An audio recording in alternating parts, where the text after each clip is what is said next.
গাজীপুরের টঙ্গীর তুরাগ তীরে তাবলিগ জামাত আয়োজিত শুরাই নিজামের তত্ত্বাবধানে ৫৮তম বিশ্ব ইজতেমার প্রথম পর্বে যৌতুকবিহীন ৬৩টি বিয়ে সম্পূর্ণ হয়েছে বাদ আসর।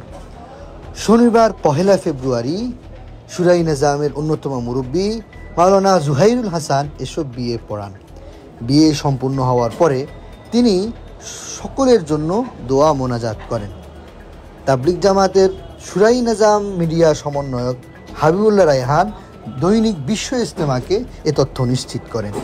তিনি জানান, টঙ্গীর তুরাগ তীরে তাবলিগ জামাত আয়োজিত ৫৮তম বিশ্ব ইজতেমার প্রথম পর্বের দ্বিতীয় দিন শনিবার ১ ফেব্রুয়ারি যৌতুকবিহীন বিয়ের আয়োজন করা হয়। পরে ইজতেমা ময়দানে ৬৩টি যৌতুকবিহীন বিয়ে পড়ানো হয়েছে। এ সময় তিনি আমাদেরকে জানান, বিয়ে পড়ানোর সময় এসব দম্পতিদের আত্মীয় স্বজন এবং পরিবারের লোকজন উপস্থিত ছিলেন।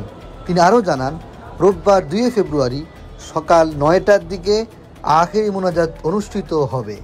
আখিরি মোনাজাতের মধ্য দিয়ে শেষ হবে শুরাই নিজামের তত্ত্বাবধানে ৫৮তম বিশ্ব ইজতেমার প্রথম পর্ব।